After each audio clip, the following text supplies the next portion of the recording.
Alpha Thorne's Forbidden Mate, written by Short Story Queen. Chapter 1. The Bone Lottery. The first time Mara saw her name carved in bone, she didn't feel her heart stop or her breath falter. Those came later. In the moment, there was only stillness, as though the air itself hesitated around her, unsure whether to move forward or turn away. The bone shard dangled from the elder mother's hand, its edges yellowed with age, her thumb tracing over the etched letters as if to be certain. Mara Wynn. There was no mistake. Wind stirred the edges of the square, sweeping between the gathered villagers like something alive. No one met her eyes.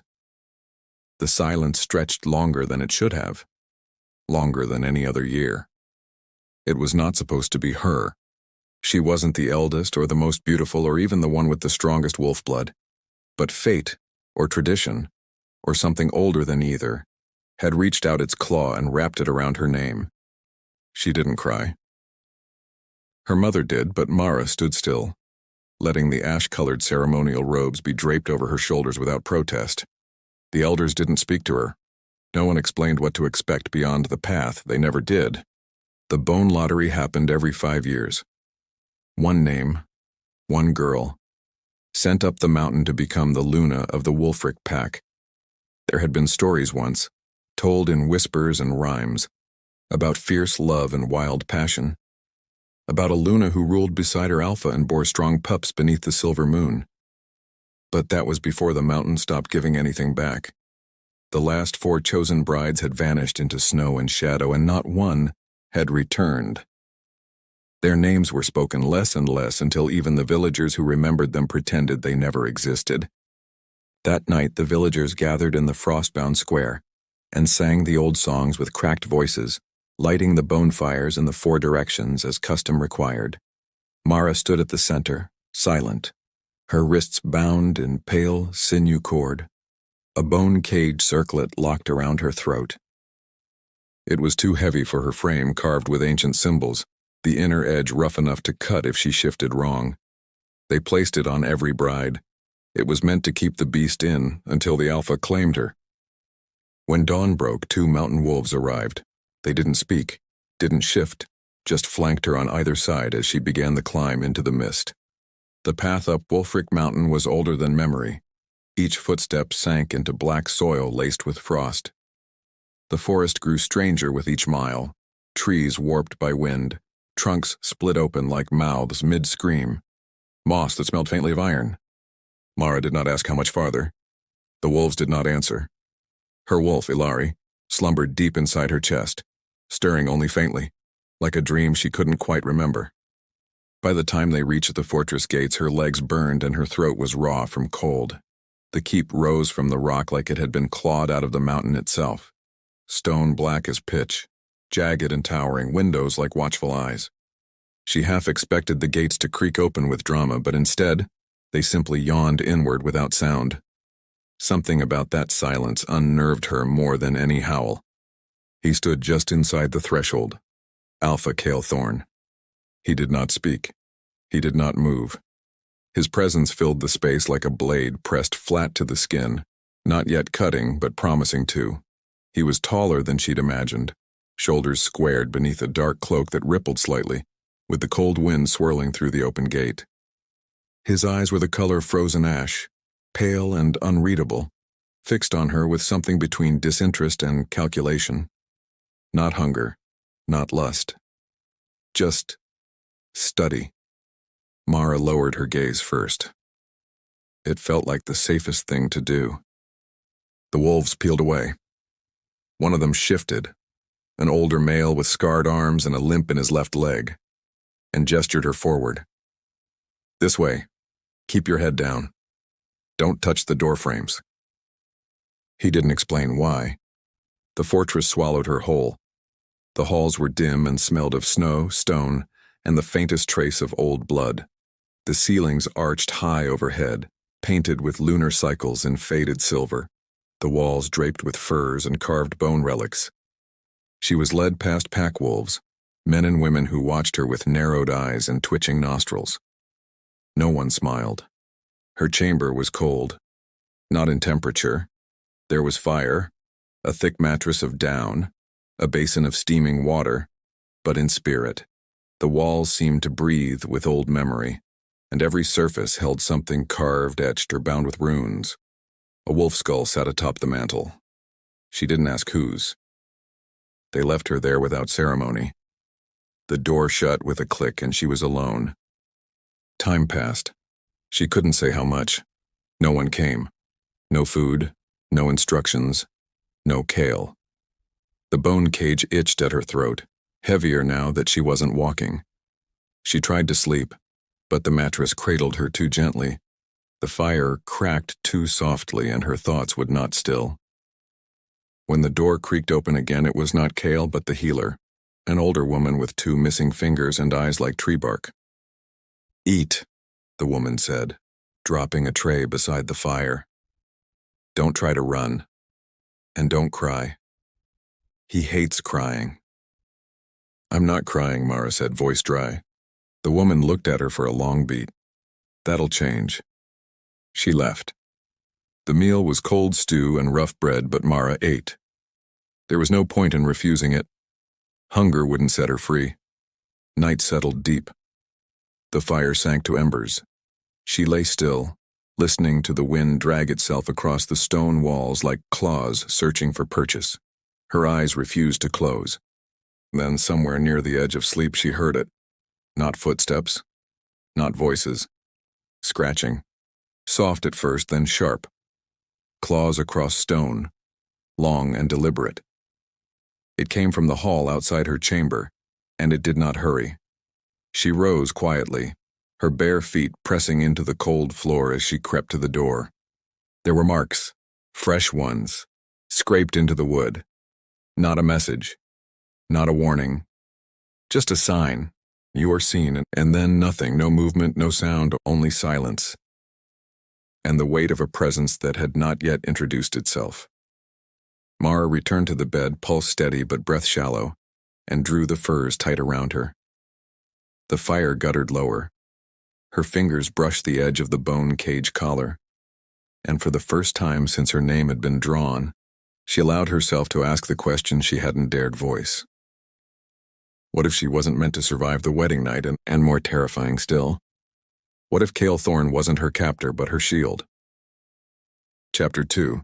The Silent Claim. Snow drifted silently beyond the high window of Mara's chamber, caught in the gray light like falling ash. Morning brought no warmth. There was no bell, no summons, no greeting. Just the low creak of distant floorboards and the muffled sounds of life continuing elsewhere in the fortress, life that didn't include her. She'd half expected to wake to a locked door or another cryptic visitor, but no one came, not even the healer. She dressed in the garments left folded at the end of the bed, a heavy wool dress the color of dried blood, with sleeves lined in soft fur and a collar that dipped just low enough to remind her she was being watched. She didn't know by whom, only that the air in the room felt too full when she moved, and too empty when she stood still. The bone cage still circled her throat, chafing faintly when she tilted her head. There was no key, no mention of when or if it would be removed. She opened the door. No guard waited. The corridor stretched in both directions, flanked by stone arches and long hanging tapestries embroidered with wolf sigils, some faded with time, others freshly stitched. The hall smelled of smoke and metal, and the low thrum of the mountain wind wove through the stones as if the keep itself breathed. Mara walked. Her steps were slow, deliberate, careful not to make more noise than necessary. No one stopped her. She passed only one other figure, a young male, shirtless despite the cold, sharpening a curved silver blade. His eyes flicked toward her and back again, as though she were no more unusual than the torchlight. She found the great hall by accident, drawn by heat and the scent of roasted meat. She didn't cross the threshold, only watched from the archway. Half the pack had gathered around a long table of blackwood and bone inlay. Laughter clattered like knives. They were loud in the way wolves always were, teeth bared even when smiling, jokes sharp and full of hidden jabs. No one looked toward her, She wasn't welcome. Not yet. Maybe not ever. And still she felt him. Kael sat at the head of the table, leaning back in his carved chair as though nothing could touch him. He wore a black tunic and a fur cloak slung over one shoulder. His hair was damp at the ends, as if he'd just returned from some hunt or training, and the shadows beneath his eyes looked carved in. He didn't speak, only listened. But even in silence, he anchored the room. Every movement, every glance, every laugh curved subtly toward him. Like gravity. He hadn't marked her, hadn't spoken a word to her, hadn't even entered her room since she arrived, and yet he sat there with that easy stillness, as though her presence was already accounted for. Mara lingered a moment longer, then turned back the way she'd come. She found the outer courtyard empty. Snow had begun to settle over the black stones, thin and silvery like spilled frost. High walls cut off any view of the forest, but the mountain air was raw and clean, biting into her skin like it meant to teach her something. There in the center of the courtyard was a statue, a she-wolf in mid-snarl, body twisted to shield the pup beneath her. One of her stone eyes had been cracked clean through. Mara stepped closer. Something tugged at her, an instinct she didn't yet understand. Her wolf stirred faintly, a soft flicker in her chest, the way a fire tries to wake beneath coals. Ilari had always been quiet, dormant, some had said. Waiting, others whispered. Whatever she was waiting for, it hadn't happened yet. A sudden gust swept through the courtyard, and when Mara turned, he was there. Kael stood just inside the archway, arms crossed, jaw tight. He hadn't made a sound. For a moment, neither of them moved. Then he approached. His steps were measured, boots clicking against wet stone, the wind catching the edge of his cloak. He stopped a few paces from her. Not close enough to touch, but close enough that she could feel the weight of him. His presence was heavier outside in the open air, as though he belonged more to the mountain than the fortress. "You shouldn't be out here," he said at last, voice low and rough with disuse. It scraped against her skin like something living. "I wasn't told I couldn't be," she replied, surprised at the steadiness in her own voice. His eyes swept over her. Not hungrily, not cruelly, just observantly, like he was trying to memorize every detail before it could be taken from him. "That collar," he said, nodding to the bone cage, "will keep the wrong kind of attention off you. For now." She wanted to ask what kind of attention, but something in his expression stopped her. The tension in his jaw. The way his hands flexed and stilled again. "You didn't mark me," she said, the words leaving her before she'd meant to speak them. "Why?" His gaze didn't waver. "Because I don't intend to bury another Luna." The answer wasn't cruel. It was worse. It was soft. He turned then, and she caught the scent of him for the first time. Pine resin, steel, and something deep beneath that, something wild. Not animal, not sweat. The smell of wolf, pressed hard beneath skin. He walked past her and she didn't follow. But when the iron gate of the courtyard groaned shut behind him, the air felt thinner. She reached up, fingers brushing the edge of the collar. It wasn't locked anymore. It had never been. That night she didn't sleep. Not deeply. The fire burned low again, casting long shadows against the walls. She lay still beneath the furs, staring at the ceiling. Footsteps passed her door once, twice, then silence. She turned on her side, curling toward the hearth. The heat barely reached her. And then, soft, barely a shift in the air. She opened her eyes and found him there. Kael stood just inside the door, one hand braced against the frame. He didn't speak, didn't move. His gaze fell on her, unreadable in the low firelight. He wasn't wearing armor or a cloak, just a black shirt open at the throat, sleeves pushed to his elbows. The faintest shimmer of a scar cut through the side of his neck, disappearing beneath the collarbone. She didn't ask why he was there, she didn't speak at all. For a long moment they just watched each other, breath slow, shallow, the silence stretching between them like a drawn bowstring. Then, without a word, he turned and stepped back into the hallway, pulling the door softly closed behind him. Not a goodbye. Not a warning. Just a promise unspoken. A tension left lingering, and it stayed with her long after the fire died. Chapter 3. The Luna's Curse. 3 days passed, though the sky outside her window never truly changed. The mountain devoured light differently, muted it, folded it into itself like a secret. The fortress remained cold. The kind of cold that clung to the edges of your breath, never biting outright but always reminding you it was there, watching. And still, Kael had not returned to her chamber. But she could feel him, always just beyond the wall in the steps she could hear echoing down the corridor at night, in the shifting weight of the pack's mood whenever she entered a space. The other wolves still didn't speak to her. Their eyes said enough, suspicious, calculating, curious in a way that felt closer to hunger than interest. None approached, but none turned away either. She had become something to measure. It was the bone cage, still around her throat, still locked with no visible clasp. It had grown lighter somehow. She wasn't sure if her skin had grown used to the weight, or if something inside her had. Her reflection in the polished obsidian mirror told her little. Her eyes looked older than they had before, her hair longer. There was a hollowness behind her ribs that had nothing to do with hunger. She began to explore. Carefully, the corridors bent in strange ways, always leading back to places she thought she'd passed already.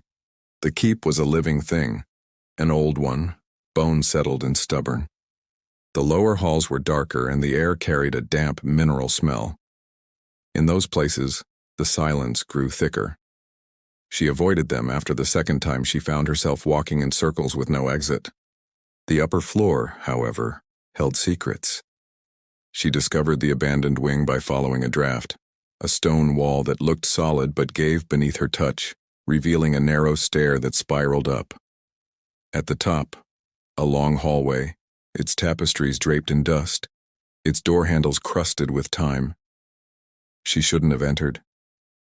But there was a pull, something beneath her skin tugging forward. The first room was empty. The second held only broken furniture and scraps of fur. But the third stopped her cold. It was a chamber like hers, but older.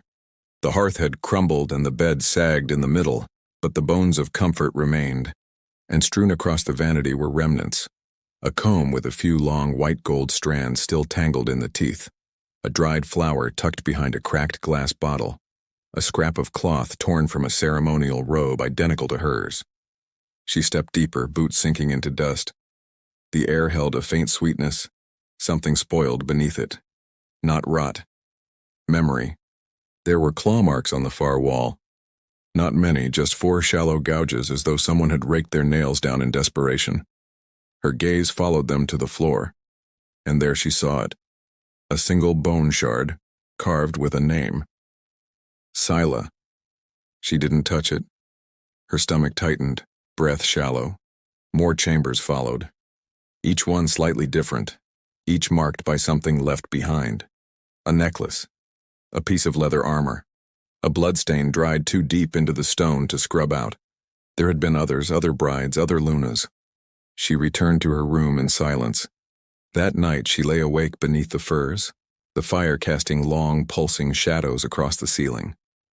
Her fingers touched the edge of the collar, and for the first time, she didn't want to remove it. Not because she feared what might come without it, but because she feared what the absence of it would ask her to become. Ilari stirred again, stronger this time. A flutter at first, then a low murmur, not quite a voice, not quite a feeling, just a presence, watching. The fourth night, Kael returned. She didn't hear the door open, only felt the shift of the air. She was seated by the hearth, fingers absently tracing the rim of her teacup. He stood behind her, a shadow in the flicker of the flames, arms folded, shoulders taut. "You found the Luna wing." It wasn't a question. She didn't answer. Silence settled between them again, not cold this time. Charged. His gaze was on her back. She could feel it, heat dragging across her spine like a gloved hand. "They were taken," she said at last, voice quiet.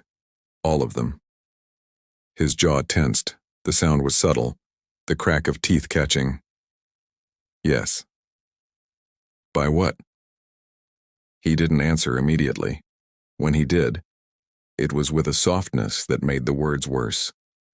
"Not what? Who?" Mara turned to look at him then, the firelight painting half his face in shadow. He didn't flinch, but he didn't meet her eyes either. There was something in him pulled taut, as though every muscle was holding back something larger than flesh. "She hunts Luna blood," he said. "Wolves bonded by fate. Brides taken before the bond is complete. She feeds on them. She needs the connection to survive." "She?" Kyle's eyes lifted. Pale, rimmed with steel. "She was once one of us." The room felt smaller. Mara rose slowly. They stood nearly level now, her chin tilted just slightly to meet his eyes. Close enough to breathe the same air, close enough to see the faint shadow of stubble along his jaw, the tired bruising beneath his eyes.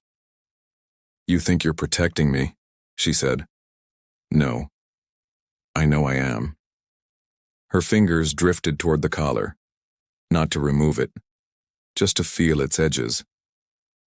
"And what happens when it's not enough?" He looked at her then, truly looked, and something in him cracked. For the first time he reached for her, not quickly, not with heat, with reverence.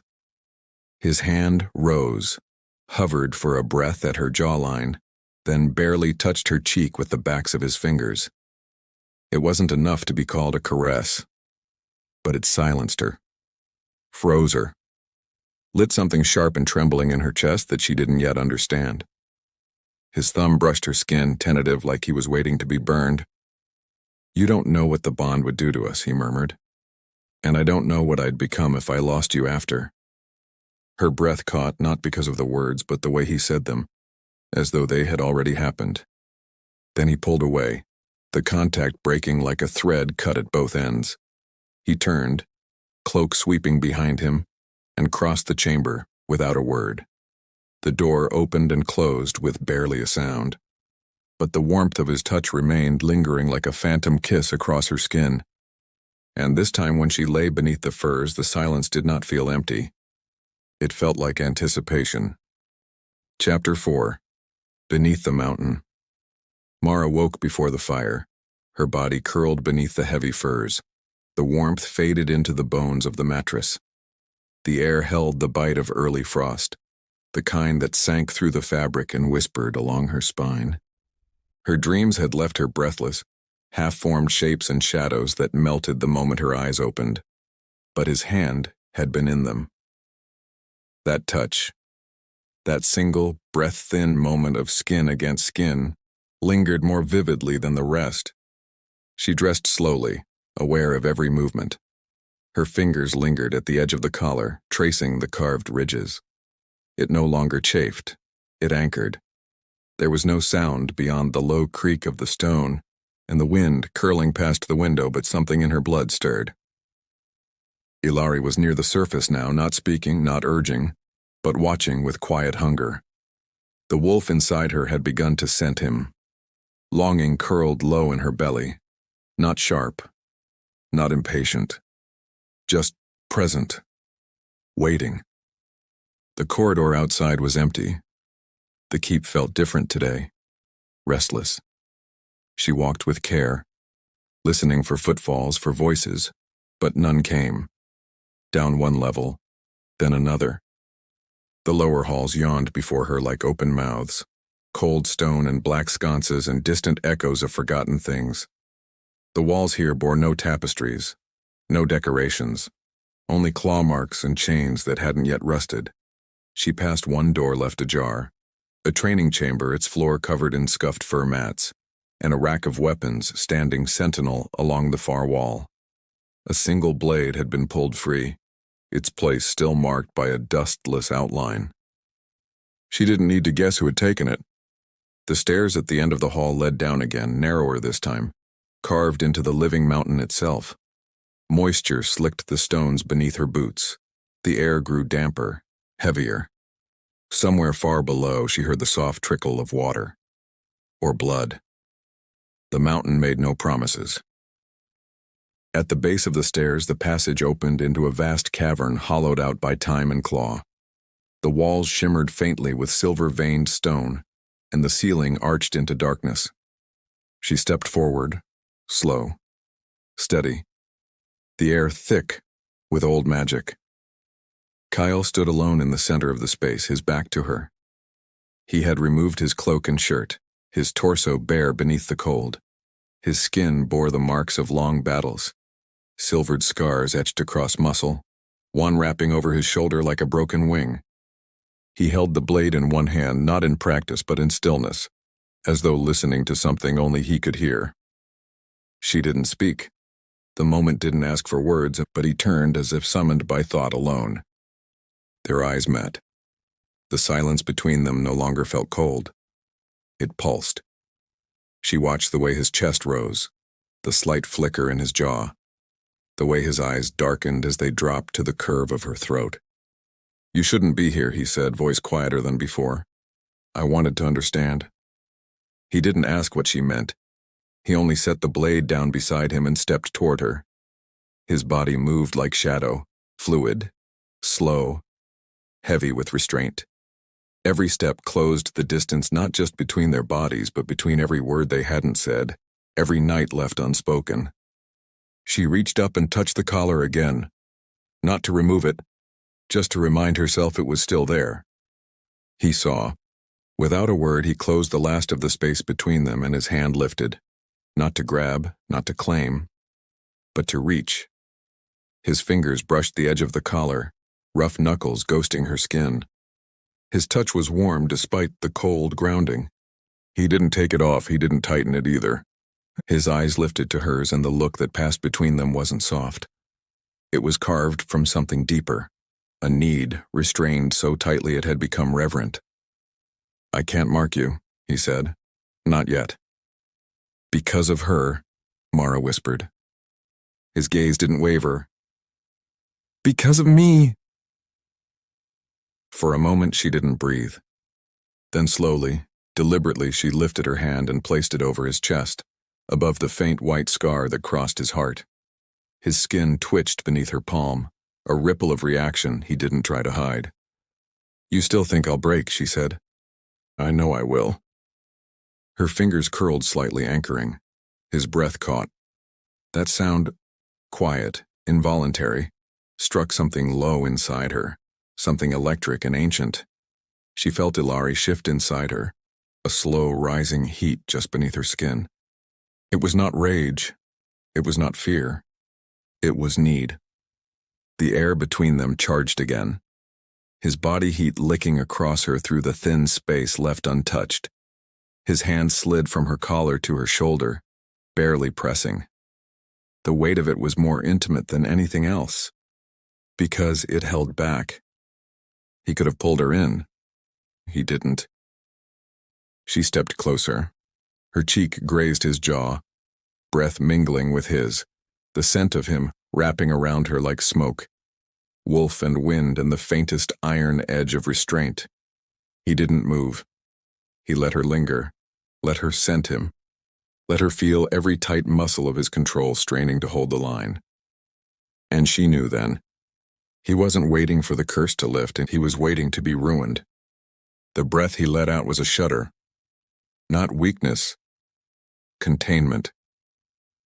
He turned his head, lips brushing her hair, not quite a kiss, but enough to feel like the beginning of one. Then he stepped back. The cold rushed in where he had been. Mara didn't follow, not out of fear, but because she understood now.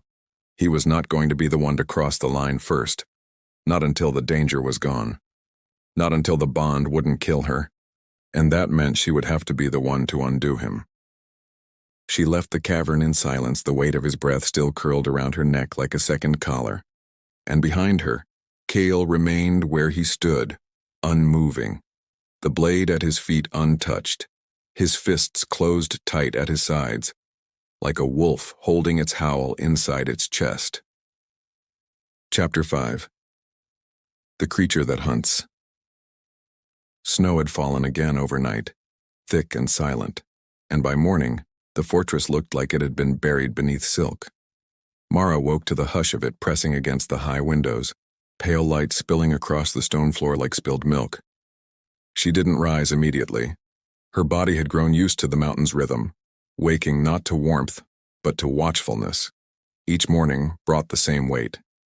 Expectation, breath held in the air like it was waiting for a sound. A touch. A decision. Kael hadn't returned to her room, but she had caught him watching from the gallery the evening before, half-shadowed behind the carved railing, standing just long enough to know she wasn't alone. Then he vanished again, the way he always did, like a wolf that never left tracks. She moved through the keep more confidently now. No one stopped her, though some still stared. The bone cage remained around her throat, but she no longer felt caged. The restraint had become something else, an invitation not yet accepted. A hunger left untouched.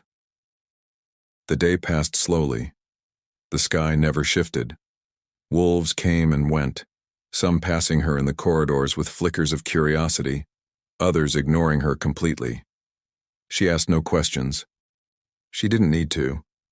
The silence of the fortress carried more than conversation ever could, and underneath it, she could feel it again, that pressure, that sliver of wrongness threading through the halls like a scent only wolves could catch. It started just after dusk. She was walking the eastern wing alone, drawn by something she couldn't name. Her wolf, Ilari, had been murmuring beneath her skin all day, never fully surfacing but never retreating. A pulse that didn't match her heartbeat.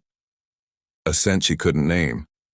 The hall was colder than the others. The tapestries here had been removed, leaving only bare stone.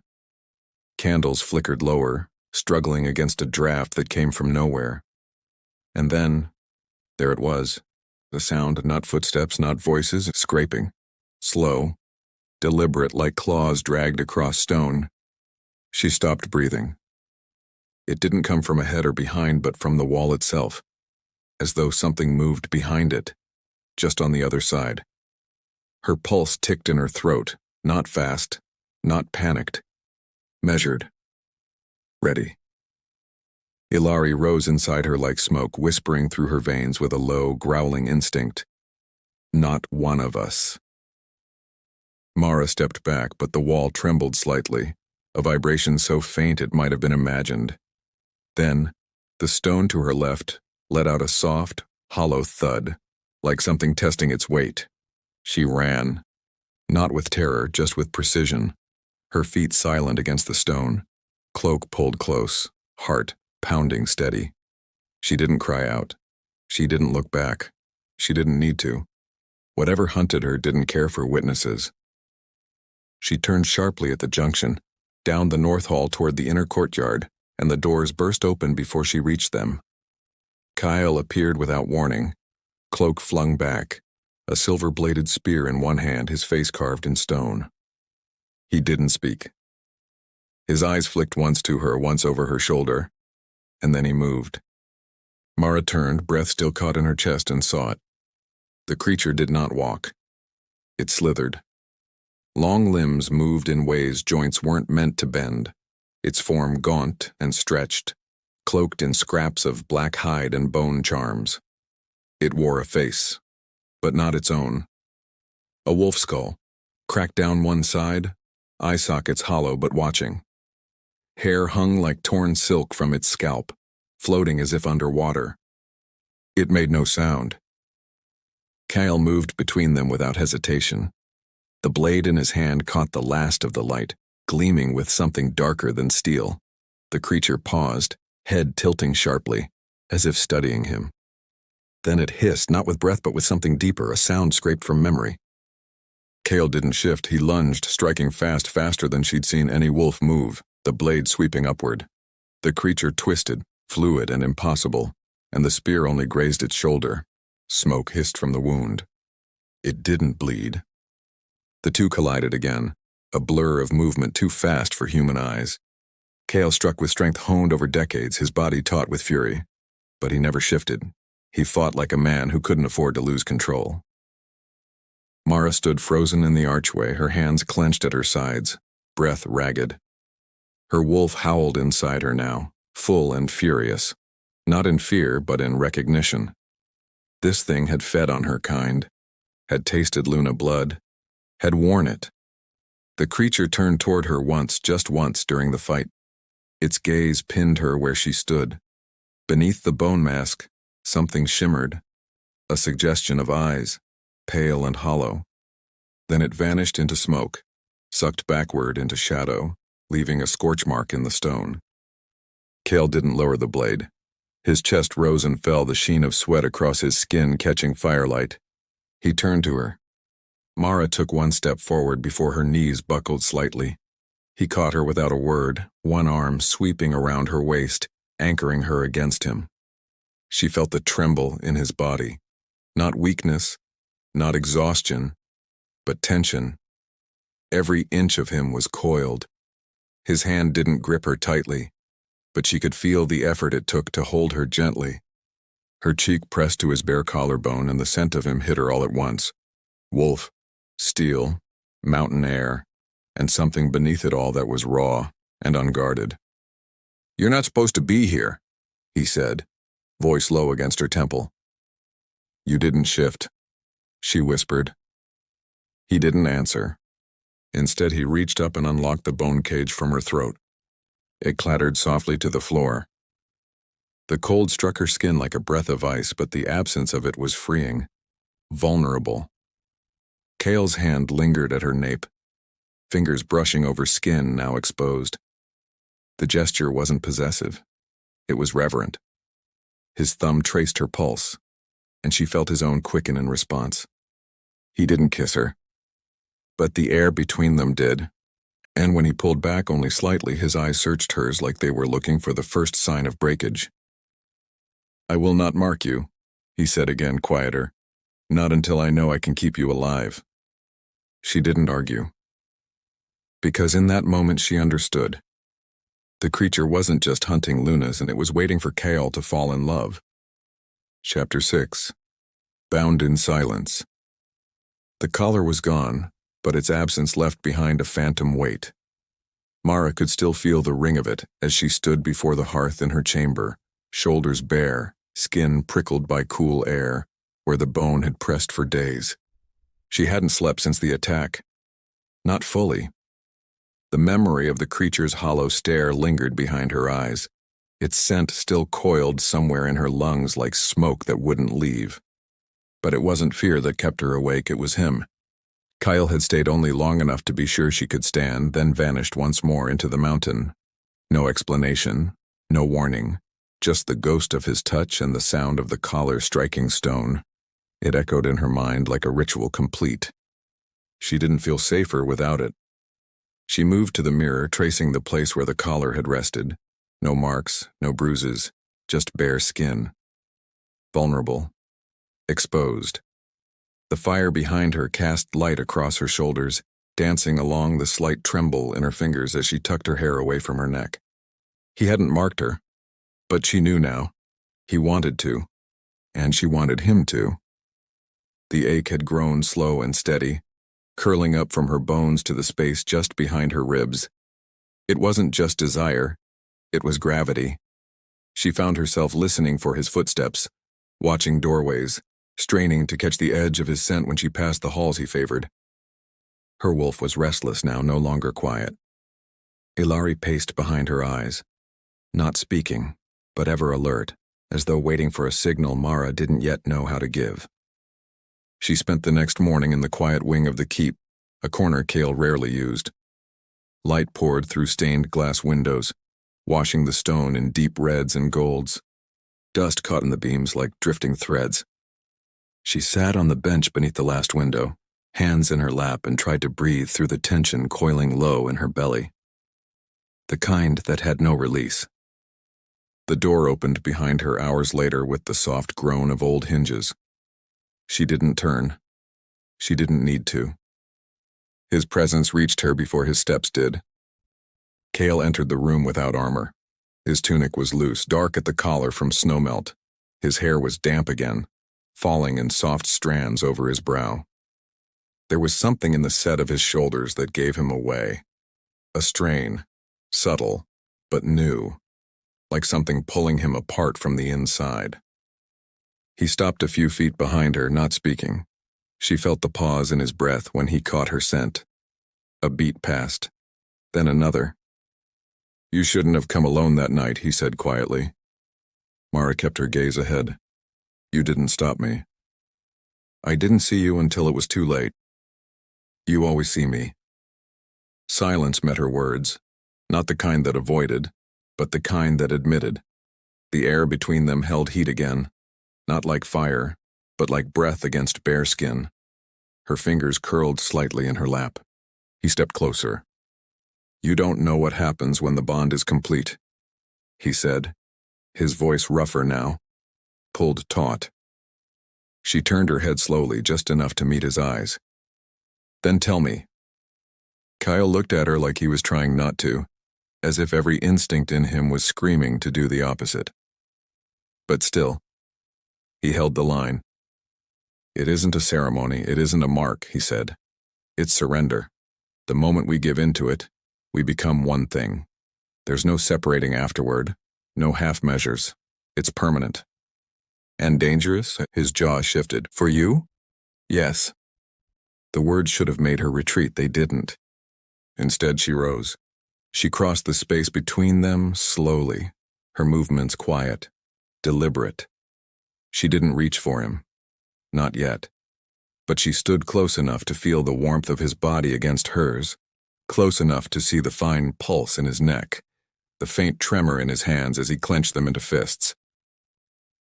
"You already want me," she said softly. "I can feel it." His breath hitched.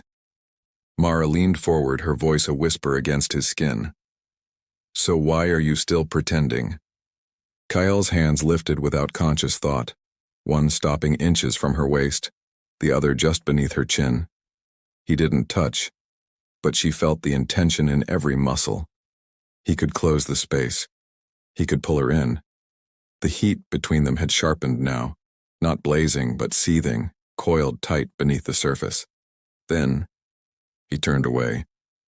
Not with rejection, with restraint so raw it looked like pain. "If I start," he said, barely more than a breath, "I won't be able to stop." Mara stood motionless, her heartbeat steady, the pull of him still dragging at her even from a distance. "I'm not afraid," she said. He laughed once, quiet, broken, not joyful. "You should be." He moved toward the window, placing distance between them again. His body curved toward the light like it might burn off what he was holding back. She saw the scars again, silver lines threading along his arms, his back, his throat. His silence was not from indifference. It was armor, and she was already beneath it. She stepped forward once more, not to press, not to tempt, but to stand with him. "You're not the only one being hunted, Kael." He turned slowly, and the look in his eyes was no longer restrained. It was hunger. Yes, but more than that. It was surrender. The kind that only comes when you've run out of excuses to fight. Still, he didn't move, but when she reached for his hand, he didn't pull away. His fingers curled around hers, hesitant at first, then tighter, more certain. His skin was warm and calloused, his grip firm, but trembling. For the first time, Kael let her touch him without fear. And that touch said what neither of them could. The bond had already begun. It wasn't waiting, it was growing in the silence, in the tension, in the stillness between almost and enough. And soon, very soon, it would consume them both. Chapter 7. The blood moon rises. Snow fell all night, thick and wet, muffling the world beneath its weight. By morning, the courtyard lay blanketed in white so heavy it softened the shape of every stone, every wall, every trace of what had come before. But nothing could soften what loomed above the keep. High in the pale, frozen sky, the blood moon hung low, swollen and red, casting a bruised glow across the mountain. Its light slid through the narrow windows like spilled wine, staining the stone floors with omens that needed no interpretation. The pack had gone quiet.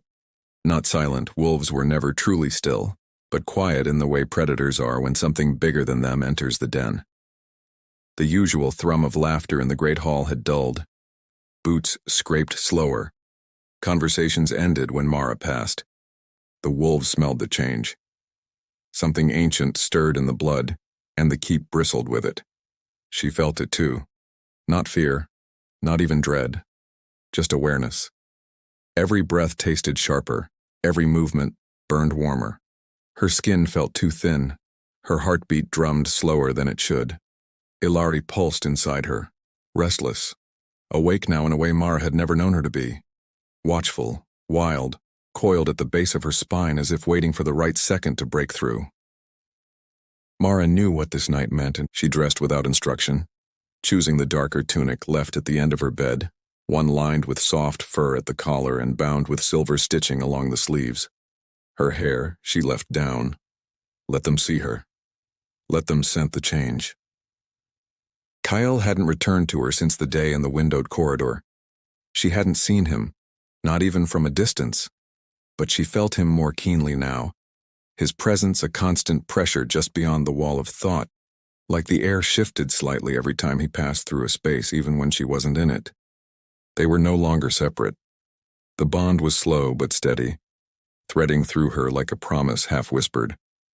At dusk, the wind rose. The howls began just as the first stars pierced the sky, low and deep, echoing off the mountain in a sound older than language.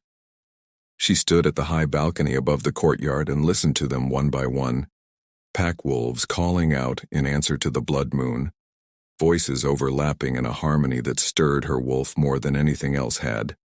Then, his howl. Kael's voice cut through the rest. Not louder, not longer, just undeniable, raw and rough and full of something so old and aching that it felt like a wound torn into the sky. Mara gripped the cold stone railing as Ilari surged forward in response, a low growl rising in her throat, half involuntary. Her fingertips burned, her breath caught. Every part of her wanted to move, to run toward the sound, to tear something open just to get to him faster. She turned from the balcony before she gave in. The fortress below had lit its ceremonial fires. Torches lined the hall to the blood chamber, an ancient ritual room hollowed into the roots of the mountain. No one had spoken to her of it, but she had heard the whispers. Tonight was the night the Luna was meant to be claimed, bonded, marked. And history had shown what happened to those who were. But she walked the torchlit path anyway. The blood chamber doors stood open. Inside, the walls curved inward, a circle of carved stone bearing the markings of the first wolves. Candles burned in a wide ring. No guards, no witnesses, only Kael. He stood in the center, head bowed, no armor, no cloak. Barefoot on the stone, bare-chested beneath the firelight. His skin glowed bronze in the flicker of the flames, a shadow across every curve of muscle and scar. His back rose with each breath, slow and even, but his scent hit her before he turned, charged, primal, threaded through with something unmistakable. Need. He looked up and their eyes met. Everything slowed. She didn't feel herself move, didn't remember taking steps, but suddenly she stood before him, heart thudding deep in her bones. His gaze ran over her, not with hunger, but with reverence, as if she were something sacred. His hand lifted, fingers brushing a lock of her hair behind her ear, then resting against her cheek. "You shouldn't be here," he said softly. "And yet," she breathed. "I am." His hand didn't drop. His thumb traced her jaw, and the fire between them surged higher, hotter, heavier. The silence filled with every moment they hadn't touched, every glance that had stopped short. The air trembled. "I won't mark you," he said again, even quieter now. "Not tonight." "Why?" she asked, even though she knew. He didn't answer. He didn't have to. The bond had reached its breaking point. One mark, one touch, one kiss would tip it past return, and that would call her the Hollow Luna, the creature that waited for love to rip through flesh and bone and soul before feeding on the ruin it left behind. Mara reached for him anyway. Her hand flattened over his chest above his heart. His skin burned under her palm. She felt the tremor there. Not fear, but tension. He didn't stop her. He didn't pull away. Their lips met like a question. Not a hunger. Not yet. Just a breathless press. Soft, cautious, the way water meets the shore. But beneath it, fire. The kind that smoldered low and slow, threatening to consume. He deepened it only slightly, his hand sliding into her hair, anchoring her. The kiss grew sharper, breath-catching, lips parting, until both of them were gasping, not from need, but from the restraint it took to let go. Kael pulled back first. Barely. Their foreheads rested together, breathing the same heat, eyes closed, hearts matched. "I want you," he said, voice raw. "I know," she whispered. His hands moved to her waist. Slow, reverent, grounding her against him. Her body answered without permission, pressing close, trembling not with fear, but with the effort it took to keep her wolf from rising. He pressed a kiss to her temple, then to her throat, and stopped there. Not 1 inch lower, the moment held, then broke.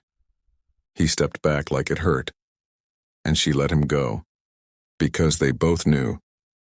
If he marked her under the blood moon, it would summon the monster waiting in the dark, and neither of them was ready to lose the other. Not yet. Chapter 8. Deathless. The wind screamed down the mountain before the alarms ever sounded. Mara heard it first, deep in the marrow of her bones, where her wolf stirred like a wire pulled taut. She sat alone in the blood chamber still, the ritual fires dying low, the scent of Kael clinging to her skin. Her lip still burned where his had pressed, her pulse still thudded in the hollow of her throat where he'd stopped himself, barely, before crossing the threshold of no return. She hadn't gone after him when he left. The restraint had nearly torn her in two, but she had stayed, because what burned between them now was not absence, but friction. It charged the air. It soaked into her breath. It anchored her more than any bond ever could. But the mountain had turned. The quiet that followed Kael's departure wasn't peaceful. It was smothering. Unnatural. And then the silence shattered. A howl rose, not like the others she had heard echoing through the keep at dusk, not belonging to any wolf she knew. This one was thin and high, stretched into something not meant to live. It rose again and again, piercing the walls as if trying to tear them apart from within. The stones groaned in answer. Mara ran. The halls pulsed red in the flickering torchlight, and the air carried the sharp scent of blood. Old, metallic, tainted with something worse. She passed no one.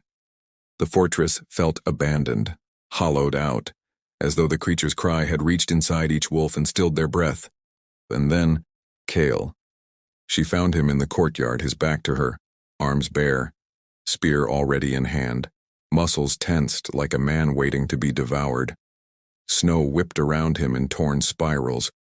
The blood moon hung low, monstrous, bleeding red over the stone. And at the far end of the wall, tearing through the wards, came the creature. No longer cloaked in shadow. It had shed its mask. Its face was a ruin of what once might have been female. Skin stretched too tightly, fangs too long for its mouth, hair white and floating like drowned silk. Its eyes were white pits, gleaming with something older than malice. It didn't run. It glided. And it was looking at her, not Kael. Not the wolves who now spilled into the courtyard with blades and shifting limbs and growls that rattled the stone. Her, because she was unmarked and full. Kael growled low in his chest, the sound not human, not yet wolf, but something between. His grip on the spear tightened, and then with no roar, No shift of power, no theatrical warning. He dropped the weapon and shifted. It was not a clean transformation. Bones broke with a sound like thunder. His body twisted, tendons snapping and reforming in midair, his scream swallowed into something deeper. What rose from the snow was not the sleek, graceful wolf of the others. Kael's beast was massive, coal-black fur streaked with silver, scars ripping through his hide like old battle maps, eyes the same pale steel as his human ones, rimmed now and glowing white. His presence tore into the space like a storm. He leapt. The collision between them cracked the courtyard stones. Mara backed against the inner wall, chest heaving, unable to look away. The creature moved like smoke, too fast to track, its limbs never quite touching the ground. Kael's wolf fought like it had waited lifetimes to do so, teeth bared, jaws snapping, claws raking. But he wasn't fighting to win. He was fighting to keep it away from her. The pack circled, half-shifted, waiting for an opening. But every time a wolf moved in, the creature lashed out with a screech that sent them stumbling back, ears bleeding, vision spinning. It wanted her. Ilari rose fully then. Mara staggered forward with the force of it, her wolf no longer a whisper, no longer a stirring in the dark. She was heat and silver light and voice. "Let me fight." Mara didn't shift, not yet. Her bones ached for it, her skin pulled tight. But she had never shifted before, not fully, and something inside her screamed that if she did now, she might not come back the same. Still, she moved. Toward the creature. Toward Kael. His wolf snarled, fury blazing in his eyes as she stepped into the circle. He lunged to block her, blood streaked across his flank, but she raised a hand, and he stopped. "Mara," someone shouted behind her. Garen's voice, sharp with panic. But she didn't stop. The creature saw her and smiled. The movement was wrong, the smile too wide, too human. The creature's jaw cracked sideways as it moved toward her in a single, gliding stride. She felt the cold before the touch, like drowning.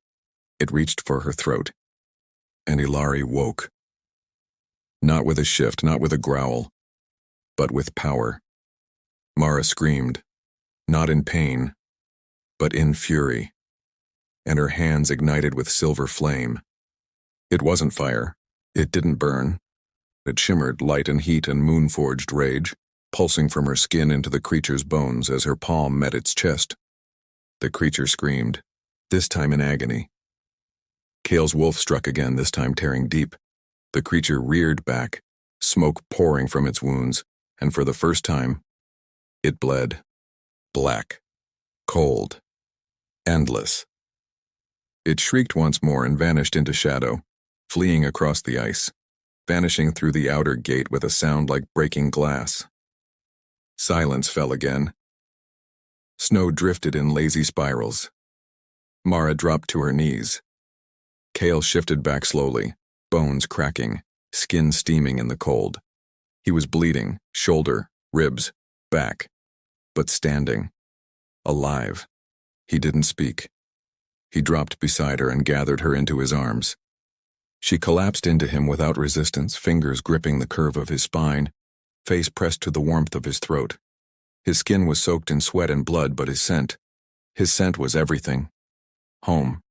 Strength. Her mate. "I thought I lost you," he murmured, voice a rasp in her ear. "You didn't," she whispered. "But I found something." He pulled back barely, enough to search her eyes. "What did you find?" She exhaled once, slow and shaky. "My wolf," she said. All of her. And Kael, for the first time since she'd arrived, looked at her not with fear, but with awe. Chapter 9. The Awakening. The snow had not stopped. It fell in fine, drifting threads too delicate to be real, too quiet to be comforting. The mountain was quiet now, but not in peace. The silence felt earned, raw at the edges, as if the world itself held its breath in reverence for what had nearly been lost. Mara didn't remember how they reached her chamber. Her body ached in places she couldn't name, muscles tight with exhaustion, hands trembling long after the silver light had faded from her skin. But Kael never let her go. He carried her through the broken halls, barefoot and blood-streaked, his jaw locked, his arms wrapped tight around her like she might vanish if he blinked.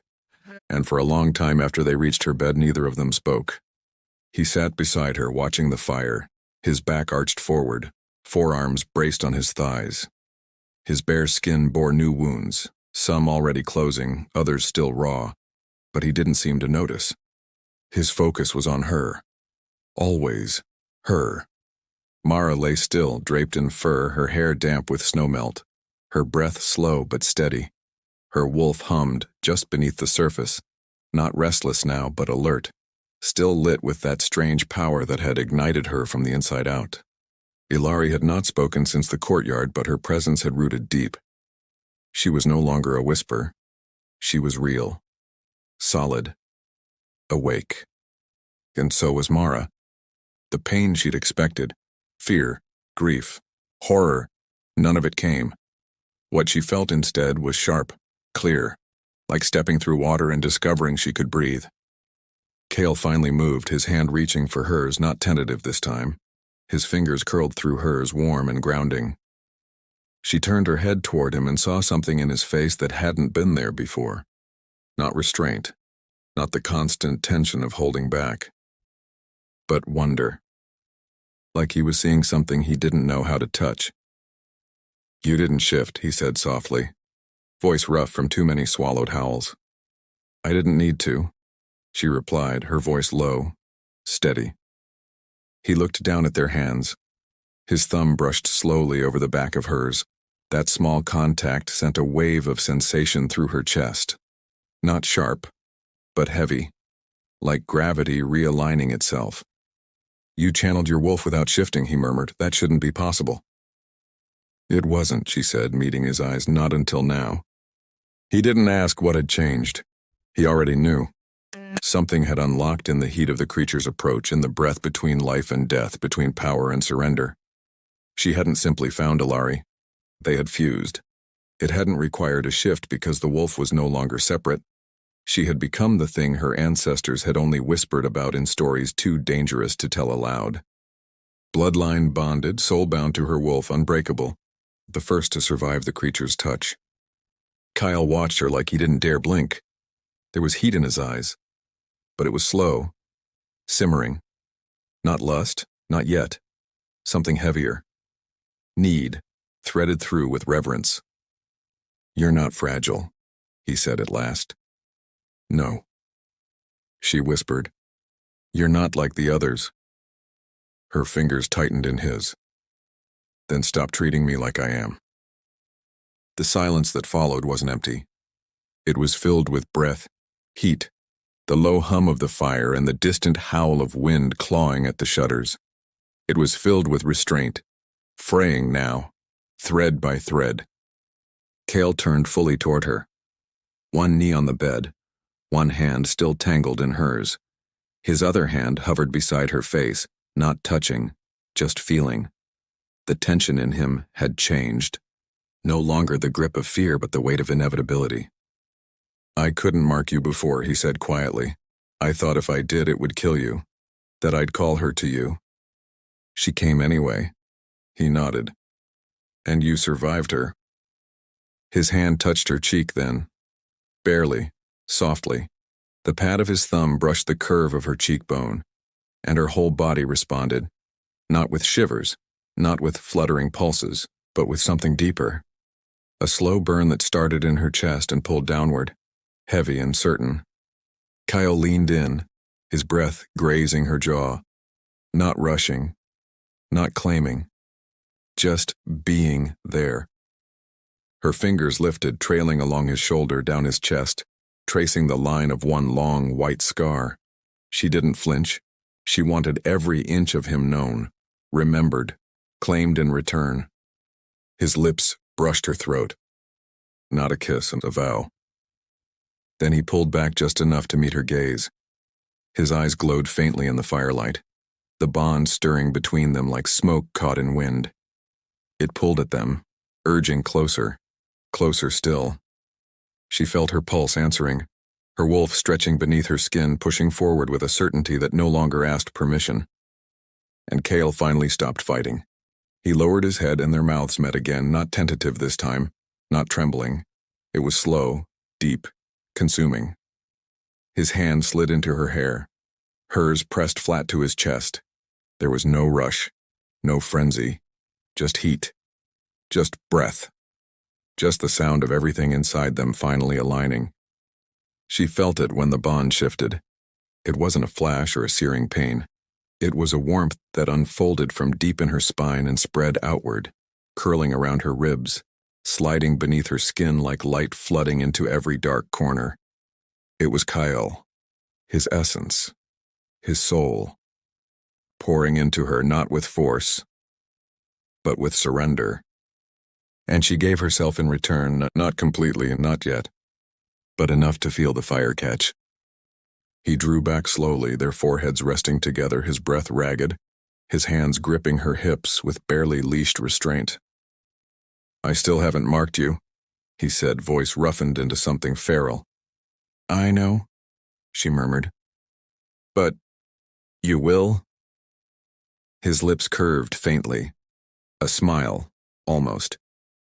And in that moment, the bond between them stopped being a threat. It became a promise, and they were no longer bracing for destruction. They were preparing to survive it. Together. Chapter 10. The Luna and the Alpha. Morning came slowly over Wulfric Mountain, drawn in on veils of mist and quiet. The snow had stopped sometime in the night, leaving the world glazed in silver light. No more wind clawed at the stones. No howls pierced the sky. The silence that remained was not hollow. It was sacred, earned. Mara stood at the edge of the high balcony, wrapped in a cloak lined with slate-colored fur, her hair loose, caught now and then by the breeze. Below her the fortress stirred in soft, measured rhythms, pack wolves moving through the melted snow, clearing debris from the broken gates, quiet voices speaking in the language of those who had survived. The blood moon had set, and with it something ancient had passed. Behind her the fire still burned. Kael had not left her side since the creature fled. He moved through the fortress as she did, watchful, deliberate, different. There was a gravity to him now. Something deepened and steadied. Not because the danger had passed, but because she hadn't. Because she had stood in its shadow and refused to fall. She could still feel the mark he hadn't yet given her. It lived beneath her skin, pulsing softly in the quiet of her chest. The bond between them was no longer a thread. It had rooted into something deeper, thicker, a presence that lingered in every breath, every glance. She could feel his mood shift even when he didn't speak. She knew when he was near, even before his footsteps reached her. He stepped onto the balcony a moment later, his presence like a slow, settling storm.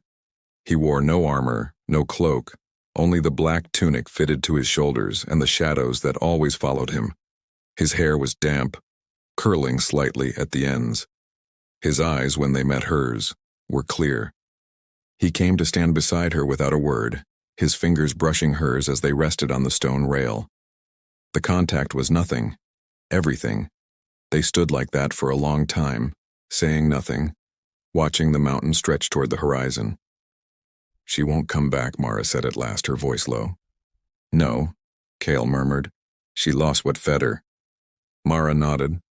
The hollow Luna had needed the bond, needed it broken, needed it ruined. But the bond between Mara and Kael hadn't shattered. It had burned, refined, transformed. The creature had sunk her claws into a new kind of fire and been consumed. "She fed on unfinished love," Mara said. "But this—" Kael turned to her, one hand lifting to tuck her hair behind her ear. His fingers lingered along her jaw, his touch reverent, sure. "This isn't unfinished." He didn't ask this time. He leaned in slowly, breath warm against her throat, lips brushing just beneath the line of her jaw. His hand slipped beneath the collar of her cloak, over her shoulder, down her back. She tilted her head slightly, eyes closing, breath catching, not from hesitation, but from release. He kissed her throat. And then she felt it. The mark. Not a wound, not a scar, not pain, but a rush. A sudden bloom of heat and light and wildness surging through her blood like fire laced with moonlight. It wrapped around her ribs, her lungs, her spine. It wasn't just Kael she felt, but Vare, his wolf, touching Ilari with a rumble of recognition so deep it shook her bones. The wolves met and circled one another within them, no longer waiting. Mara gasped softly, her eyes fluttering open. Kael's breath caught as well, his hand tightening at her waist, his body trembling faintly with the force of what passed between them. The bond was complete. It wasn't gentle and it was overwhelming. It was perfect and they didn't speak. There was no need. She felt his pride, his awe, his hunger, steady now, no longer barely held back. And she gave her own in return. Trust, wildness, the quiet promise that she would never belong to anyone but him. Below them, the pack began to gather, not with fear, not with suspicion, with reverence.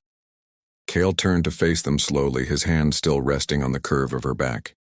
She stood beside him, tall, unshaken, the snow swirling faintly around her boots but not touching her. They looked up at her with something just shy of belief. The Luna had survived. Not just the night, not just the bond, she had endured the curse. Kael stepped forward, his voice carrying low and firm across the courtyard. "Your Luna stands beside me," he said, not as one chosen, but as one who chose. Mara met their gazes one by one. Not challenging. Just there, present, steady. "Anyone who questions her," Kael added, "answers to me." The wolves lowered their heads. Mara didn't smile. She turned, leading Kael back into the keep. Later, in the quiet of the highest chamber, long after the pack had returned to their duties and the fires had burned down to embers, Kael wrapped his arms around her from behind and pulled her close. She leaned into him, her eyes half-lidded, her breath warm against his skin. They stood before the hearth where the bone cage collar now sat, melted down, its broken edges glowing faintly red. He kissed her shoulder, not out of habit and out of promise. She turned in his arms slowly, eyes searching his, hands resting against his chest. They had begun in silence, in restraint, in rules older than memory. But now there was nothing left to hold them back. The past had tried to bury them. The curse had tried to break them. But neither had known what it meant to stand against wolves who had found each other, not through fate, not through fear, but through fire. And when they finally sank into each other, not as Alpha and Chosen, not as cursed and marked, but as Kael and Mara, as Vare and Ilari, it wasn't an ending. It was the beginning of something boundless, of something deathless, and of something earned,